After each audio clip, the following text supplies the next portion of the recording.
politics, long-haired weirdos, short-haired weirdos, vandals, hooligans. The government, hug the government, love the government, hug the government, love the government. Welcome to The Politics Guys, a place for bipartisan, rational, and civil debate on American politics and policy. I'm Will Miller, a political scientist, now serving as Executive Director of Institutional Analytics, Effectiveness, and Strategic Planning at Jacksonville University. And with me today is Brian Smikowski, Associate Professor of Political Science and the Founding Director of the Center for Excellence in Teaching and Learning at the University of Idaho. How you doing, Brian? Doing great, Will. How are you doing today? Good. It's good to be back. Good to be back talking to you again. It's another fun week, I think, for us.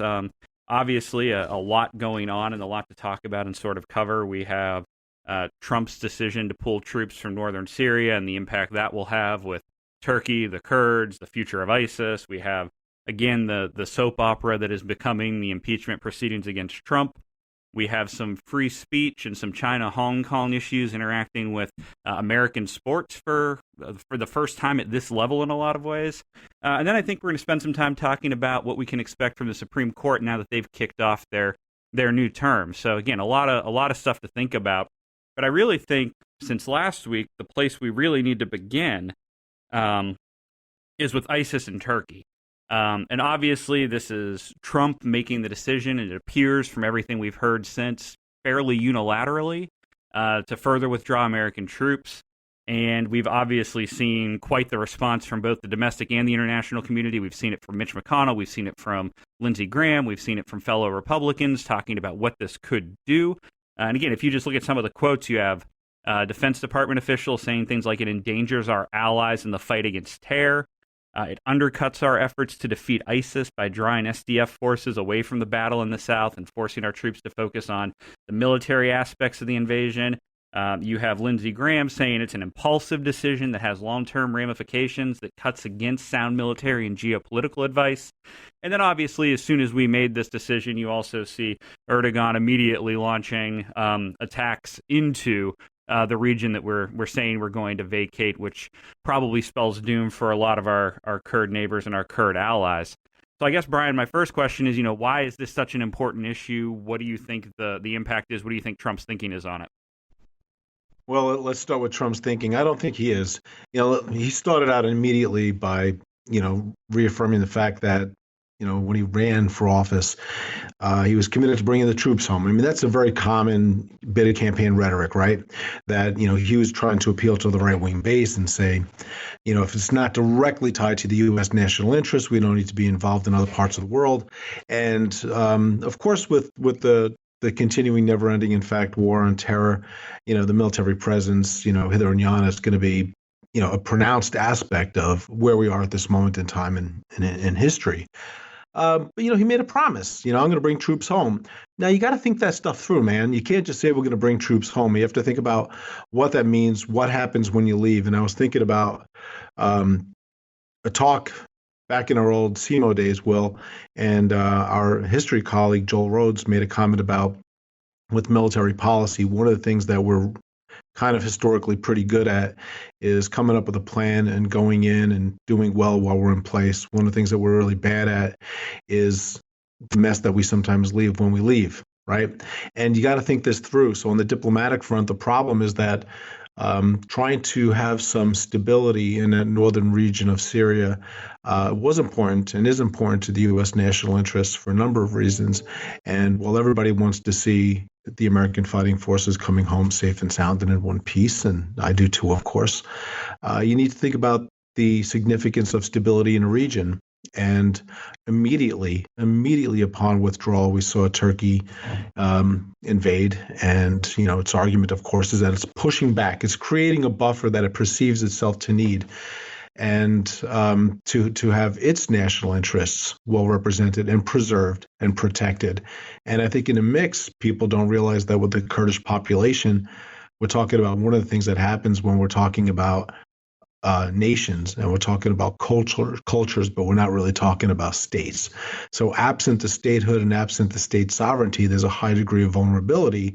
And not only do we have to worry about what's going to happen with people who had been captured, we also have to think about what happens with, for example, Russia, other nation states being opportunistic with the departure from this region. Yeah, and I do think that's my big concern is what this will will obviously mean in the region as a whole. I mean, if we think about what the troop presence in eastern Syria especially has historically done, is really provided some buffer from the Turks moving over. It's prevented Assad in some cases from expanding. It's kept Russian and Iranian allies, like you're saying, poor Assad, sort of at bay a little bit. And then I think also the ISIS part needs to be discussed. The fact that, this should be an opportunity for ISIS to regroup a little bit in a region that they have previously been able to capture. And I think for me, that's part of the concern, is it feels like we're making lots of progress against ISIS. And I'll openly say I'm with Lindsey Graham. I'm with Mitch McConnell. I have serious concerns about this decision.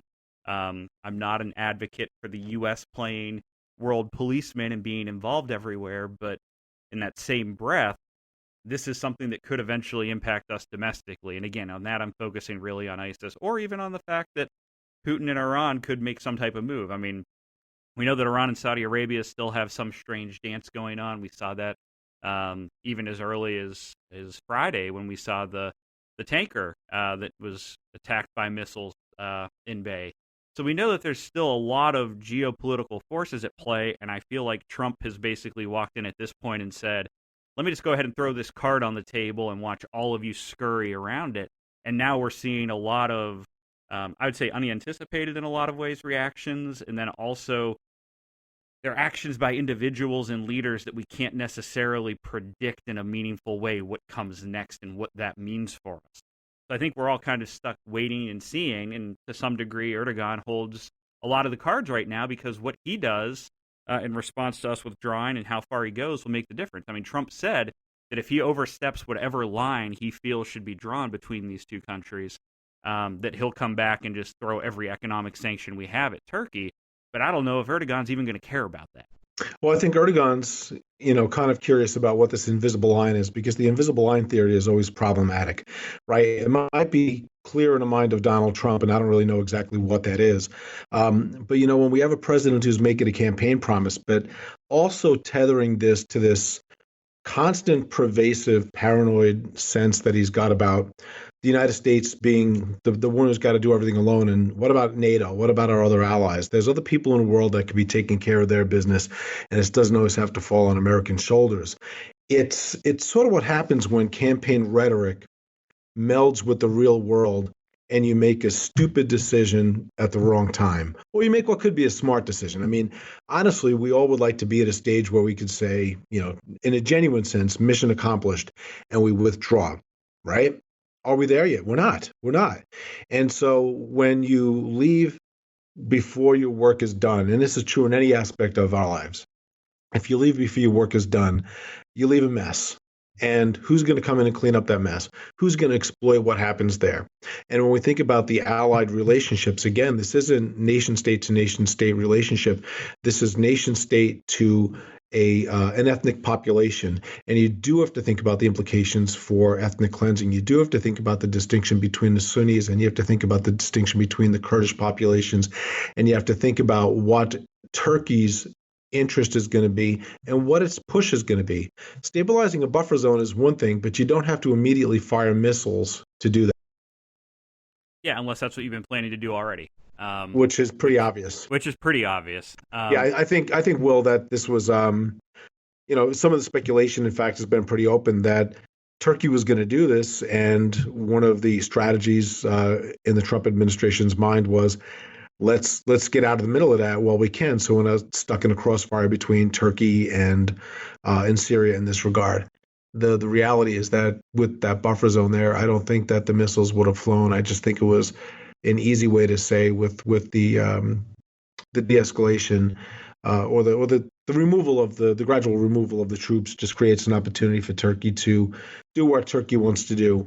And we're seeing this as a parallel also to what happened with the with drones being shot out of the air and tankers being hit, that we talked about a couple of weeks ago. There's a question about what American resolve is. Nobody doubts the might. The question is the resolve and what's going to be our trigger and what's going to push us to a point where we now have to think about matching fire with fire. So what does Trump do if, for example, Turkey pushes too far? Does he want to be on the table for saying, yeah, we need to introduce forces into the region. Sometimes there's nothing like a little bit of conflict to get the rally around a flag effect working for you heading into an election. But That's you look true, kind of, but when you but you start look the stupid. reason for it, Yep. But that's the let's change face here. it, Will, he's already got a narrative in mind somehow, right?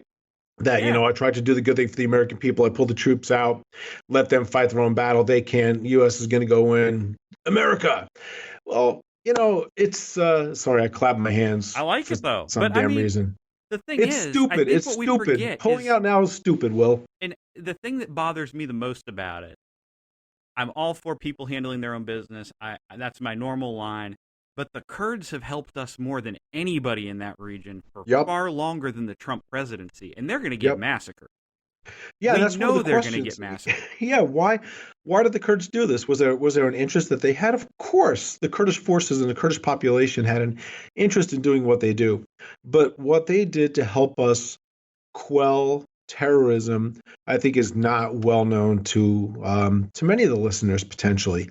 That there's actually not a huge population that's been one of our strongest allies in fighting ISIS and minimizing its impact. And the question isn't going to be what's going to be the next 9/11. I think we sort of lose touch with what terrorism is.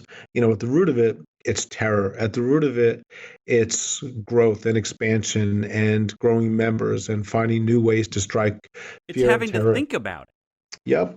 and knowing Yep. that it's out there. And Yep. that's where I'm just the timing of this, and I don't disagree. Whether you're okay or not okay with pulling out, the timing of this is stupid. Yep. And I agree completely with you on that, because even if you think this is a good strategic move on the international scene side, why is Donald Trump, with an impeachment inquiry going through the House, pissing off moderate Republicans in the Senate?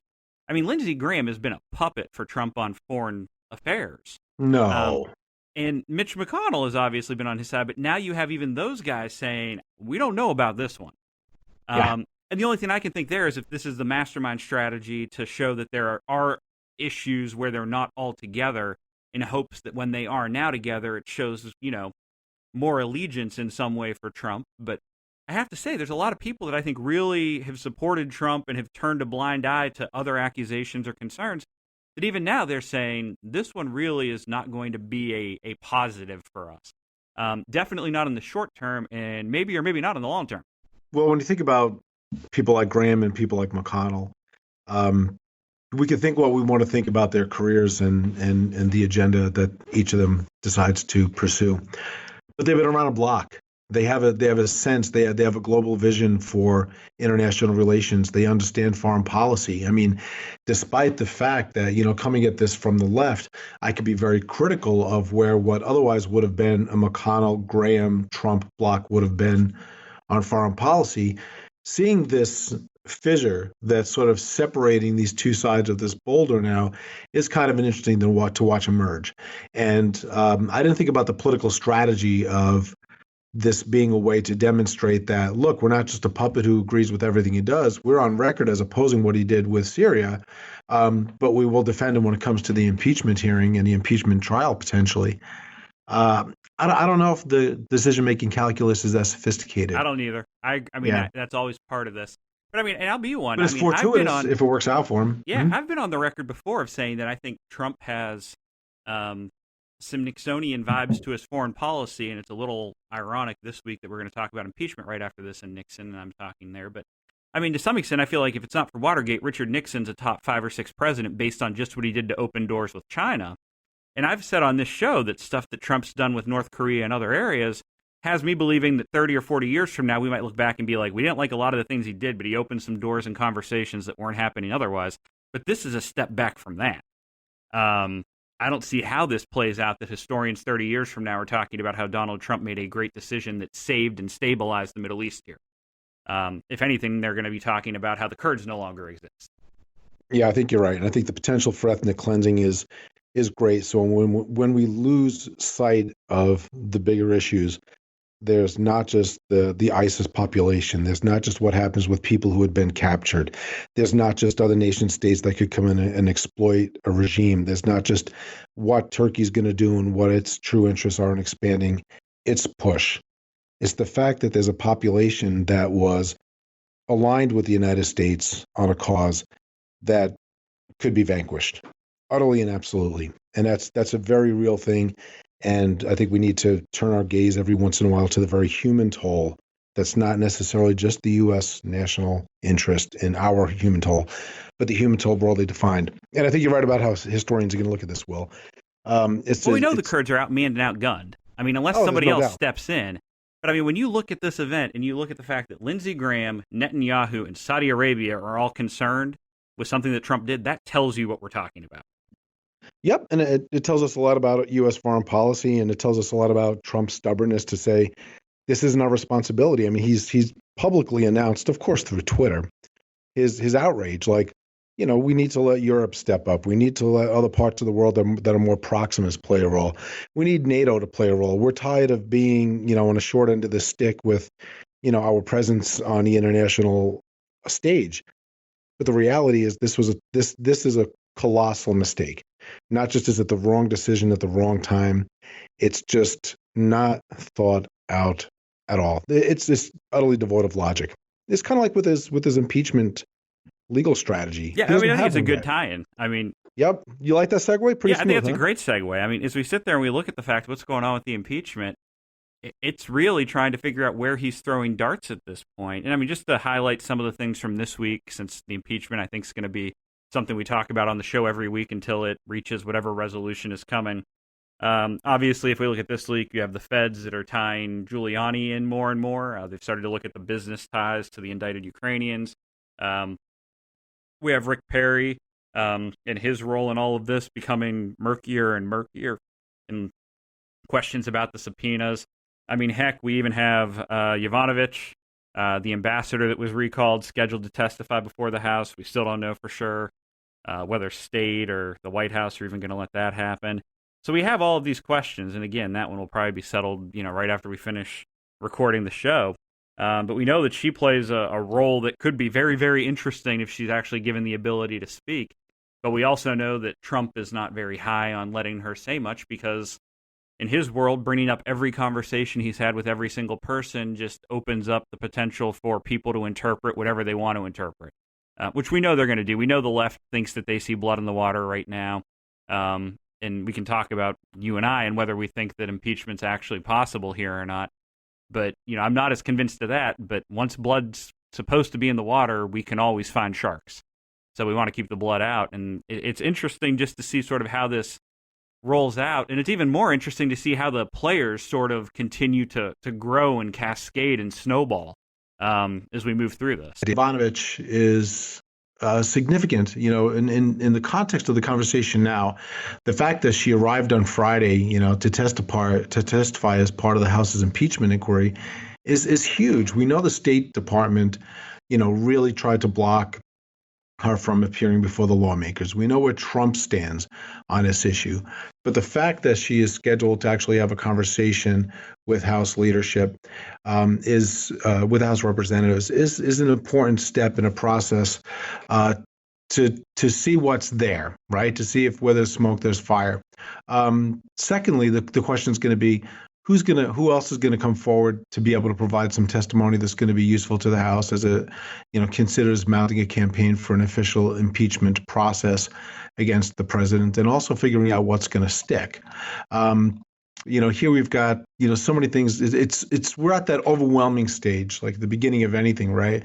Where the fire hose has been turned on, the floodgate's been opened, and all this information is coming out, and you're trying to sort out what's meaningful and what's noise.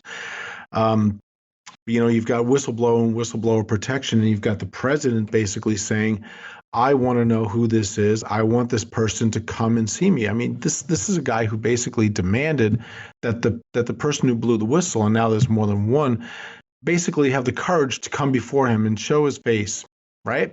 This is just ridiculous when you have a president that's this petty about a process, and he's trying to undermine the House of Representatives in a process. And his point is, his legal campaign, by the way, is really succinct. There is no legal campaign. He's not mounting a legal defense. All he's doing is basically saying, The House of Representatives, Democrats, have always had an infamy. Now's their time, and they're going for me through impeachment. They couldn't get me any other way, and I'm not going to do it. So I'm not going to testify. I'm not going to cooperate, and neither is anybody else who's been with me. And anybody who's against me, I want you to personally appear before me. This is the craziest bullshit we've seen in a long time, Will. And for me, though, I think it's important to note that we're not talking about one branch of government that's just going crazy right now. We're talking about two. And for me, that's part of the problem that we need to make sure that we're still talking about here. I mean, Congress isn't exactly following the typical script. Because for me, I mean, the Ukraine call, it needs to be looked at. I'm going to say that. I will agree with that. I don't have a problem thinking about the fact that there could be something there and it's worth investigating. But what does concern me is how quickly Democrats, especially in the House, have given up on the Russia investigation, told us everything we need to sink them, but we're not going to talk about that at all anymore. If the Russian investigation gave them everything they claim that it gave them, that should still be the main story, not this little piddling nonsense with the Ukraine, whatever it might be. So it really comes back to the fact that, like you said, and I do agree, the fact that Trump is just completely ignoring the oversight role Congress has is a problem. That's something that we're going to need to discuss, and in all honesty, if we were starting this from scratch, that by itself is probably enough to get somebody impeached. But Congress isn't acting in good faith here either, and I'd say that about whatever way we turn this situation. So we have both sides that are causing these problems, and it's finally hitting the point where we're going to have a head-on-head collision. And what's interesting is I think it impacts the election that's upcoming for both sides equally. Because I think at some point we're going to have to stop having town halls where we talk about the LGBT community, and instead we're going to have town halls where people pick sides on where they fall on this impeachment part. And I can guarantee you, if you're talking about 10 Democrats on the stage, one or two of them is going to pull the lever that says, I don't love the idea of the impeachment. We need to be focusing on what we thought was the big deal of Russia and thinking about an election, in hopes that moderate Republican voters that have had enough are going to flip sides. And who those two are, it's going to be really interesting to watch them move forward. Yeah, there's a million different things that are going through my head. One is, has the sort of circus atmosphere that's been surrounding the administration so far in a relationship with Congress, has it sort of like delegitimized the integrity of the impeachment process? In other words, Will, because every episode that you and I have recorded, we've talked about the whether something rises to the occasion of impeachment. And we know that Nancy Pelosi was very careful to say, I don't want to talk about it. I don't want to think about it. I don't want to bring it to the table unless I think there's something there. Because what Trump was doing was he was very successfully spinning it as, look, another witch hunt. They're going after me for things that's unfounded. And it looked like hyperbole on the left, and it looked like some degree of stability on the right. So one of the things that I'm curious about, Will, is if everything that's been playing out for the last couple of years has taken us to a point at which, even though we're talking about impeachment, it doesn't have the specific gravity that it used to. It doesn't make America sit bolt upright and tune in thinking, oh my God, we're at this critical moment in American history where the institutional mechanisms to remove a president from office are being triggered because of his actions. I think that the circus-like atmosphere that's been revolving around it is unsettling to that. I think it calls into question, what's going to happen next. And even if it rises to the occasion of an impeachable offense, the question then is, what's the Senate going to do about it? And it's going to have to be more damning, I think. We know what the Senate's going to do about it. They're going to do nothing about it. Well, here's the thing, Will. I think the Senate will do something about it. I think at some point, because when we think about the Senate, we have to think about certain of the icons, right? And we use people, Mitch McConnell came up a few minutes ago. Love him or hate him, he's a masterful strategist, right? He knows rules, he knows procedure, he knows how to bend things without breaking them, and sometimes when he breaks things, he knows how to clean up the mess. The Senate has enough people who I think understand how to use the system and when to use it appropriately, that if something does rise to a high enough threshold, I do think that strategically they would be able to say, yes, this is an impeachable offense. I would not rule that possibility out, that the Senate would be able to say, these are impeachable offenses.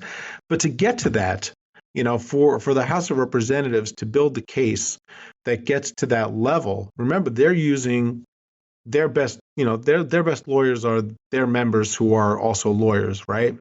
The administration will mount a legal campaign that has lawyers that are paid to defend the White House. Are the Democrats in the House of Representatives going to be able to bring enough evidence to bear that even if they said, we impeach the president, will it be enough for the Senate to say it does in fact merit removal from office? That bar is going to be so high. There's a caveat to that too. And coming from the right, I might even say it should be impeached. It should be impeachable, but I'm not going to vote to impeach him. I'm not going to vote to remove him. Well, that's it. That's the two sides of the coin, right? The fact of I mean, you could even bring it back and be like, yep, if that was anybody else, I'd say impeach him, but nope, we're not doing this. It's been a witch hunt since the beginning. You're out to burn the witch. There is no witch. And I think to your point on the evidence, what's so different about this is there is no smoking gun. To me, we still don't have what we had in Watergate. We still don't have Bill Clinton clearly lying under oath. What we have is a collection of, again, I'm going to say smaller things, although that could be wrong in a week or a day or whenever. But for now, what appears to be this pile of smaller things, and we're trying to figure out what do we make the showcase. Russia was supposed to be the showcase, but then Russia ended up being a dud. And the fact that they're talking about Ukraine as much as they are to me is proof that Democrats feel that the Russian investigation, the Mueller report, didn't give them what they wanted or needed. It sure as hell didn't move Pelosi to where they needed her to move on that side of the fraction. So, I mean, I think we have this issue where, obviously, as we have more and more Democrats in the House saying they're willing to impeach, I still think, in all honesty, Brian, that it's still a short-sighted strategy by congressional Democrats, because I still believe if they impeach Donald Trump between now and the election, you are going to awaken the people that voted for Trump in 2016 that are not thrilled with him today and very well might stay home. But now you're going to tick them off in a way you've never seen. And to remember that those same voters were the angriest voters in the last election cycle and the damage they can do in some of these states. Well, that's consistent with some of the research that's coming out right now, and some of the polls that we're seeing is that we're not seeing a change in direction in any way, shape, or form. So over this matter, it's not like the Republicans are losing partisans and Democrats are gaining partisans. What we're seeing is a galvanization of the hardest core of the base. In other words, the people that were on Trump's side are more on Trump's side as a consequence of this. And when you think about the specific impact that has on the election, Trump is not the kind of guy who's going out there trying to expand his base. Trump is a very love it or leave it kind of person. Trump is a very much give me the bare minimal winning coalition to be able to get past the threshold of victory. In the Electoral College, I don't even need the minimum coalition in the popular vote. Well, yeah. We all know that was a voter fraud, right, back in 2016. No. But right now at this juncture, what we're seeing is that this process is, you made the comment sort of about waking the slumbering, beast that is his base. It is. It's awakening it. It's riveting it. It's galvanizing it, and that could be enough to carry him through the next election cycle. I do think that on a Democratic Party side, unlike with Bill Clinton, the evidence was very clearly there. Unlike with Nixon, where the evidence was very clearly there. It was clear, it was direct, it was specific. One led to the removal of a president. The other led to basically not prosecuting on a basis of an indictment, which is kind of the difference between the Senate and the House, right? What we have here is the equivalent of an anthology of short stories. And so the Democrats in the House metaphor. Thanks. I'm just going to stop it there. Yeah. I like it. No, keep going. No. I think what it is it's a number of little things, and sometimes if we think about this as legal strategy, it's the additive model of taking a series of offenses and saying, look, we could link this to this, to this, to this, to this, to this, and what we see is this psychopathic or sociopathic propensity of the president to just do really dangerous, bad things which have imperiled the union, and he needs to be removed from office. The argument is if nothing there is strong enough to carry forward with a conviction, you piece together the small things hoping that it coalesces into one specific thing, one bigger thing. And so this anthology is just it's being written as we watch it. And, I agree with you in as much as we don't yet have something that I think would merit an impeachment, but a successful impeachment as a political process. But Yeah, we still Ukraine have to Gate be, just doesn't have the same yeah, catchiness as. but we still have to wait. I mean, it's a Yeah, process. So as the process plays out, Yovanovitch might drop a bomb. She might say, yes, in fact, there was evidence to substantiate the claim that the president conspired with the leader of another nation state to compromise the integrity of the American electoral system. And if that is in fact the case, I do think that merits impeachment. I do think that it merits prosecution, and I do think that merits the removal from office. yeah. I mean, I think that will be an interesting part because that's the type of evidence I think Democrats are going to need to make any of this stick. To be honest, um, and when I think about the election side, which again, I hate tying it back to that, but there is a part of me that says if this guy's so bad, just beat him in the election and don't risk this. But I think that's an acknowledgement from Democrats that they know this guy could still win. What I'm really sick and tired of is getting on Twitter and looking at crazy left-leaning political scientists citing poll data that makes them confident that Trump has no chance and that all of America wants him impeached, when they know from 2016 that the Trump supporters that are being reawakened right now do not respond to polls. We know that there's at least an 8-point gap between what happens when Trump supporters actually respond and when they don't. So I just hope that Democrats, again, from their own end, I'm saying this from the right, I mean, I'm fine with them thinking this is a done deal, but I hope they don't get caught up in this comfiness of believing public opinion when we know that the Trump voter has changed public opinion forever. Yeah, I thought that we learned our lesson in 2016. You should have. Yeah, and I see it. Hillary sure did. Absolutely. But this is what happens when you kind of, you make your own Kool-Aid and you drink it. You want something so badly that you find your pathway there and you begin to believe the conclusions that you're reaching because you want to reach them so desperately. And what we need to do is step back and say, what was wrong with our models in the last election cycle? And what people, I remember, Paul Gronke was on my old campus when we were talking about the election, and everybody was talking about how this guy Trump has no pathway to victory. And, Paul, being Paul, is a great political scientist, and said, no, actually, this is his pathway to victory.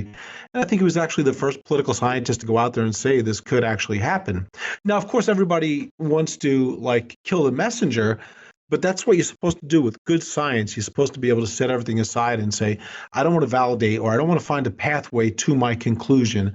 What I want to do is lay all the cards out there. And right now, Trump's pathway is still, every once in a while, there's a roadblock and there's an obstacle, but he still has a little bit more space on either side of the lane that he's driving in right now. And if we see the base being galvanized, and if we see the Democrats not really mounting a formidable opposition to something very specific about the administration right now and galvanizing as a party, I think it's going to be a rough go in 2020. Yep, it'll be interesting. Let's switch Yep. gears before we spend another 30 minutes on this. In this third story, Brian, I mean, you even kind of chuckled when I said I wanted to talk about it this week, but I think there's a lot at play here. And it's the firestorm. Yeah, I didn't even think about that. It's the firestorm that's erupted. I actually had it on that one. It's the firestorm that's erupted between the National Basketball Association and Chinese media and the Chinese state over the tweet of GM of the Houston Rockets, Daryl Morey, talking about independence for Hong Kong and the need for us to consider that. And again, just to give listeners some stats in case they're uninformed or not understanding why this might be an important topic. China makes up 10% of the NBA's current revenue, and they're expected to contribute even more. The goal of the NBA was for them to hit a quarter of revenue by 2030, 2040, in that range. And that's changed now dramatically. Obviously, we have teams playing in China. We have cut off all media access. The NBA has reversed course on freedom of speech and some of their comments that we'll talk about. And all 11 of the NBA's official Chinese partners have completely suspended ties with the league. We've even seen it domestically. I mean, a story came out the other night from Philadelphia where two fans in attendance at a 76ers game against the Chinese team held up signs related to Hong Kong and were ultimately removed from the arena, although it was claimed that was for other reasons, but folks around them said they were just holding up their own signs and refused to put them down. And again, the real I don't want to say the fun part, but it is the fun part about the story, is it's happening while the U.S. and China are restarting trade negotiations that have been dormant for half a year, after we've blacklisted another 25 areas. So all of this is happening at once. And Brian, for you, knowing, your work with the Bill of Rights, your work with freedom of speech, I think what's most interesting about this to me is that the NBA started, the commissioner, Adam Silver, goes out and says that the tweet deeply offended many of our friends and fans in China, which is regrettable, and got such negative backlash from Democrats, Republicans, average Americans, the international community, that the next day he comes out and says the NBA will not put itself in a position of regulating what players, employees, and team owners say or will not say. We simply could not operate that way, which China took as being a testament to supporting free speech, and they responded by saying that they were dissatisfied and opposed Silver's stated support of Maury's right of free speech because they view any remarks that challenge national sovereignty as social stability as not belonging in free speech. And ultimately, I think we need to remember the overarching free speech piece here of Daryl Morey's tweet could not be seen by anybody in China because they've blocked Twitter. So we have all of these balls in the air. What does it mean? Hell if I know, man. It's all right, what it all means. From the free speech standpoint, what it shows is one of the profound differences between the Western democratic tradition of preserving and protecting the rights of the individual and the non-Western world, right? We have more open systems, we have more closed systems, and even with the open systems, there's a degree of relativity that applies there as well, right? In this particular case, I look at it through a slightly different prism, which is within the last couple of years, what we're seeing is the profound impact that social media has. What we're seeing is that it started out as like the tweet heard round the world. There used to be the rare case that somebody would say something on Twitter and then it got traction. It's like, oh my God, did you see that? Then we have a president who basically does his fireside chats, by the glow of his telephone, right, doing tweets. And now we have what's going on here in international relations. If you have a coach who tweets something, does he have a constitutionally protected right to be able to do that? Yes, he does.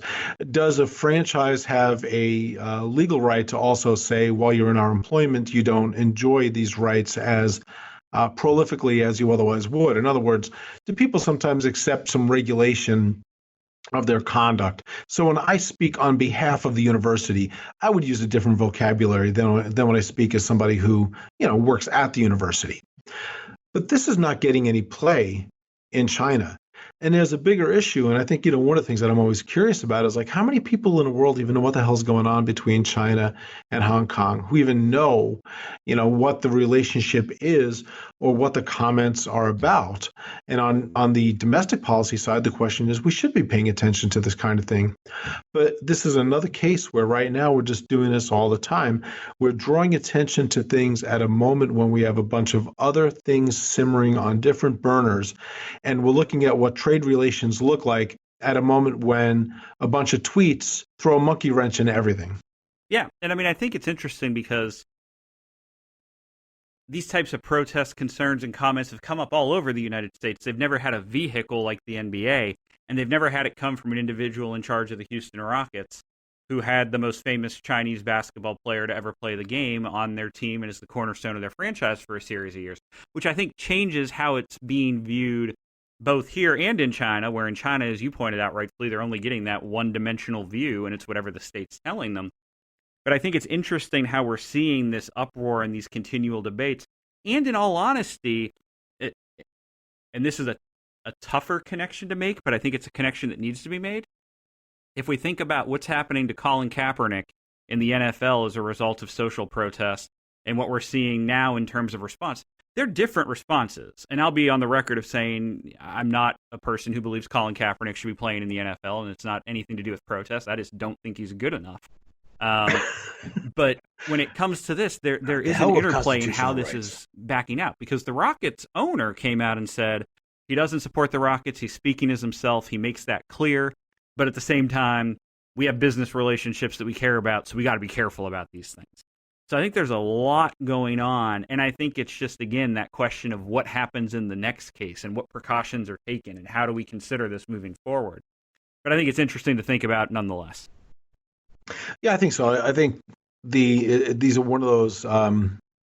This is sort of a hiccup in history that we're going to look at this and think, wow, it's amazing how something, a mode of communication in an environment of an athletic event can actually throw off trade talks. Or at least impact them, yeah. Yeah, at least impact them. Yeah, exactly. This is the kind of thing that you sort of look at and think, yep, didn't see that one coming. Yeah, nobody saw the NBA impacting this. At least I sure Exactly. did. Yep. So let's switch gears. Obviously, I think one of the biggest news stories this week that's underplayed because, again, as you mentioned, the anthology, it kind of rolls out as an anthology over the next 6 months as the new Supreme Court term has begun. And there are a lot of interesting cases coming before the court in a lot of interesting areas. And just to name a few, Brian, and then you can kind of pick where you want to talk first. Obviously, we have the Louisiana abortion case, which is the one that would require doctors to have admitting privileges at nearby hospitals if they're going to perform an abortion, which is going to be difficult in a lot of areas. To some extent, I think the data shows that would leave just one clinic in the whole state. We've already heard oral arguments on the LGBTQ workplace discrimination case. That's 3 cases combined together, looking at Title VII and the Civil Rights Act, looking at discrimination there. We have the DACA cases, so a number of lawsuits coming up in November that's looking to end that program that Obama created that shields, I think, about 650,000, 700,000 children from deportation. And then 3 cases that I think are kind of interesting that don't get a lot of play.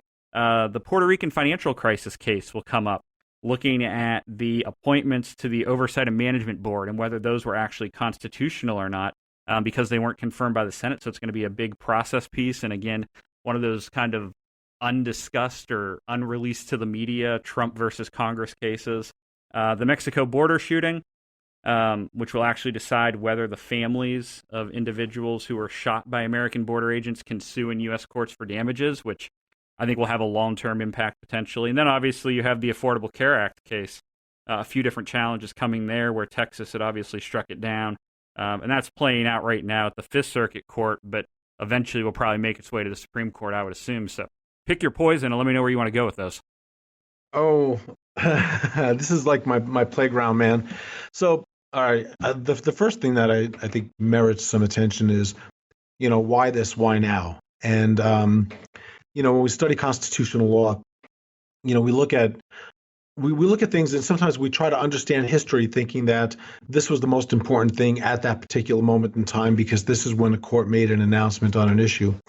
Well, there's a couple different factors that really go into this equation. And what we see is not just a matter of issue salience in society. It's not just a matter of the pressure that's coming up from the lower courts. Remember, the agenda of the U.S. Supreme Court is set solely at the discretion of the justices who comprise it. So the first question I think we want to address is why these cases and why now, especially in areas where we think there's been either dormant law or settled law.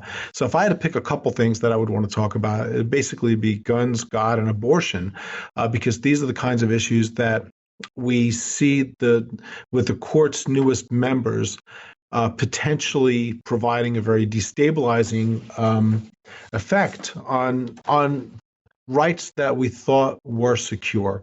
And I don't know where to go with that to start off. I mean, my first inclination is to go with abortion, because if we go back to 1993. Yeah, and I think that's the most interesting case, honestly, off that list that really has some big impact. So yeah, let's start there. Yeah, so if we start with abortion, right, which is a really weird way to, kind of think about it at the beginning of a conversation. The fact of the matter is that, if we go back to 1973 and Roe versus Wade, there was a time period when, this was one of the most major pronouncements of the U.S. Supreme Court saying that women have a fundamental right to abortion. Over the course of time, it's not been this tyranny of absolutes. I mean, society might be divided over whether one is considered to be pro-choice or one is not considered to be pro-choice. But as a legal strategy, what it's been is moving away from the tyranny of absolutes and into a domain where it's how far can you close a window before you can finally close it. And with the court's newest members, remember, this is a time period where right now This is as close to the hardcore Republican dream team that any president or any very right-leaning member of society has had. We now have Kavanaugh, we now have Gorsuch, and we have to wonder about where's the centrist? We don't have Kennedy on the court anymore. Well, let's defend those two. Kavanaugh and Gorsuch have been more moderate than people expected. Well, so far. That could change any day, but it's still very early, and what we're getting are these hot button questions. So what we're seeing is this notion of judicial ripeness being set in a very different way, Will. What we're seeing is the court basically saying, why these cases, why now? Well, there's the right people on the court to say, let's bring these cases up for further consideration, and it's not being done in order to galvanize and solidify the rights of women. It's not being done to galvanize and solidify the rights necessarily of gay, lesbian, transgendered kids. It's not necessarily to say let's make America safer by limiting and restricting firearms. We have yet to see what the court's going to decide. Although I'll wager my predictions, and I'll probably be right later in the show. But on the topic of abortion, what we see are this whittling away process. And when we watch, what happens within the states, when bit by bit they chomp away at what seem to be some protected rights that women have, we go back, kind of recently to the Hellerstedt case, right? And we think about what happens when a court says in Texas, when you restrict abortion providing units to only those where physicians have admitting privileges, or clinics must be retrofitted to meet these really elaborate hospital grade standards. These are things that can look very much like they're done in a public health, right? If I were to spin the story, I would say, hey, look, this is for you. We want to make sure that your physician has admitting privileges. We want to make sure that there's state-of-the-art facilities. We want to make sure that there's the appropriate level of information is provided to you to help you make an informed decision. But in reality, it's a way of removing rights from women. And that's where the law began to change when we go back to about 1993. That at the core of it, it really wasn't do privacy rights include abortion? It included the question of whether they deprive the rights of women. And, Will, we've known each other for a long time, and you've seen my offices at various places and my pack rat-like mentality. And I had to go back. You're hearing the sound of papers being unfurled. But, I still have from 1993, after a death of a justice. So when Thurgood Marshall left, Thurgood Marshall was this notoriously good private note taker. And when we looked at what was left behind about what was going on behind the scenes when the court was dealing in 1993 with Webster versus Reproductive Health Services, we see the significance of Harry Blackmun writing one line on a blank sheet of paper. I shall be writing something in this case. And he wrote, and I'm going to quote a little bit at length because I think sometimes we really need to think about where we are at a moment in time. So when Blackmun wrote, today a bare majority of this court deserves the people of this nation, and especially the millions of women who have lived and have come of age in the 16 years since Roe versus Wade.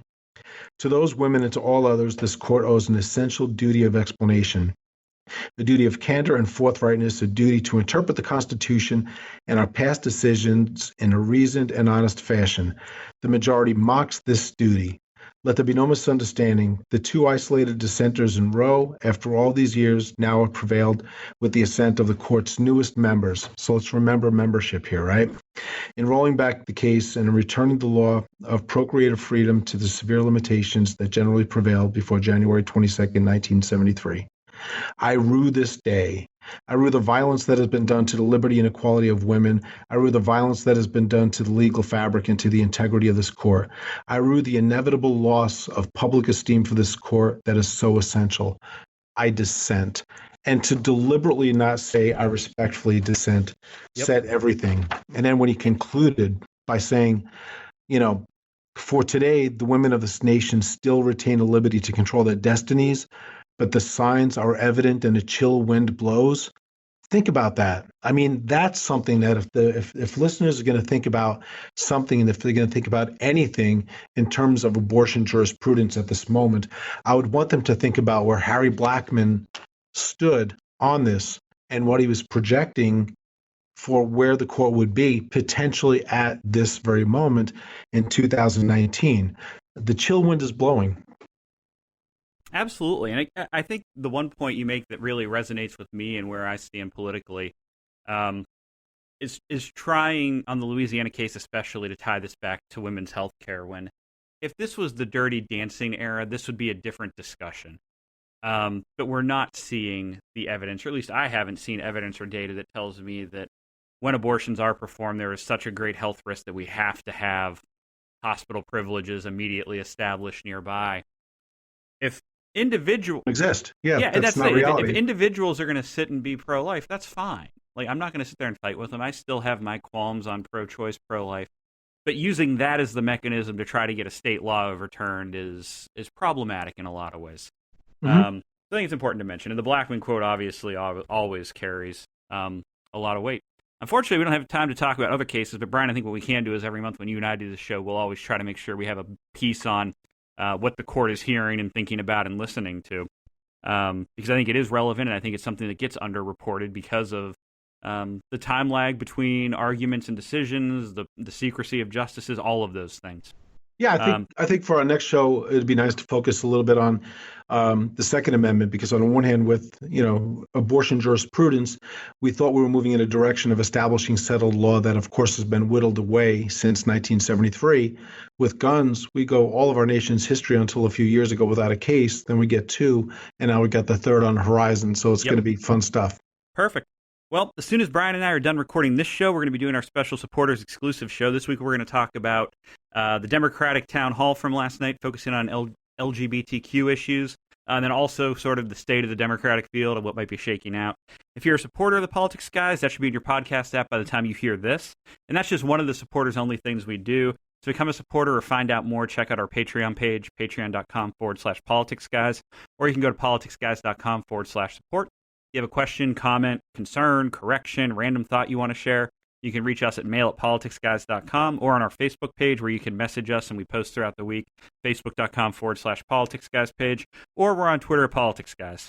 Subscribing to the show really helps us out. So does word of mouth. That's our best advertising. So please tell your friends, tell your family, tell them to go ahead and subscribe and take a listen and hear what we're all about here.